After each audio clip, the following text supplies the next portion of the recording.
So in terms of students who have scored 1550 above on the SAT, which tends to be in just about every college's top 25th percentile, we see two types. So the first type is one who has been thinking about the SAT long in advance. These students tend to have read a lot to overcome some of the challenges of the English section. So what we like to do at PANO is encourage students to be reading, especially some older texts, some more classical ones, and foster a better engagement with the English language in advance, because this is where students trip up. The math section tends to be a bit easier. The second type of student who's scoring really well, often we can super score SAT tests or even the ACT. So they take the best section. The colleges consider only the best section. So for each exam, the students will do it twice, maybe up to 3 times. We plan in advance and we front load a lot of different tests and a lot of questions to help prepare them concretely for the exam. So we have strategies, we have booklets, but they might need to take the best score from the first exam for math and the best score from the second exam for English after they've acquainted themselves with the test types. And that tends to work out a little bit better. One can register for the SAT test. Traditionally between 2 and 1 month in advance is generally good. There are over 7 tests each year. So we have March, May, June, August, October, November, and December. And we like to register in advance because spots tend to fill up. So exam. So if you're on a computer, you can mark some questions, you can come back and move between questions and review overall in the end of the section. So if you're just going in blind to the exam, that's not going to be the best preparation for you. In terms of what you need when you arrive to the exam, the test center will provide everything that you need. So you don't need to worry too much. Maybe a water bottle without a label would be nice, just to keep you going throughout the 2+ hours. We really encourage everyone to take the SAT, first of all because you don't need to report it right now to a lot of colleges. There are very few that are fully requiring the SAT. So if you really can't score correctly, in the worst case we can go test optional with you. However, there are a lot of benefits to taking the SAT. The first of which is you can stand out among your peers, you can prove your English proficiency, especially coming from a Taiwanese background. And what we're seeing with college admission statistics is that the majority of really competitive students are the ones who are submitting good scores to these schools. So it's really going to help your case when you apply.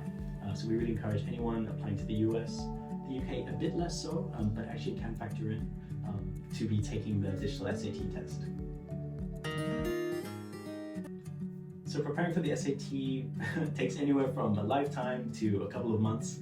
We like to think at least a year ahead, generally, to plan for the SAT, to work along a more relaxed time frame, let's say. So for a lot of students, studying for the SAT might involve learning SAT words and vocabulary, which could be up to 700 new words. It might involve doing at least 4 or 5 practice tests. It might involve some preliminary reading, some SAT classes. It depends on the student. We like to take a tailored approach. But trying to cram it all in the month before the exam is generally not the best idea for us.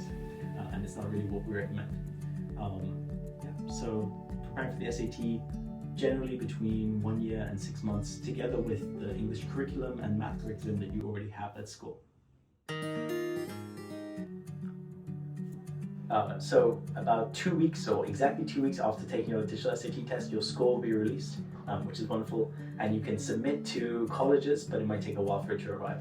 But it's actually a very fast process after you take the test, and sometimes there's enough time to book the next test if you want to super score or if you want to improve on the score you've already done.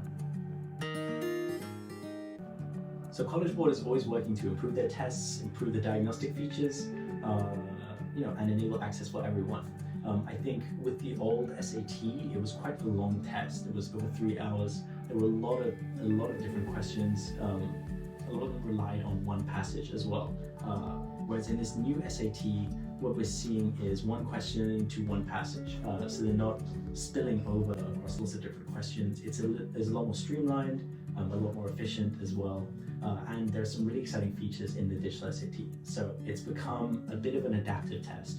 After the first section, there are 2 sections for reading, writing, 2 for math.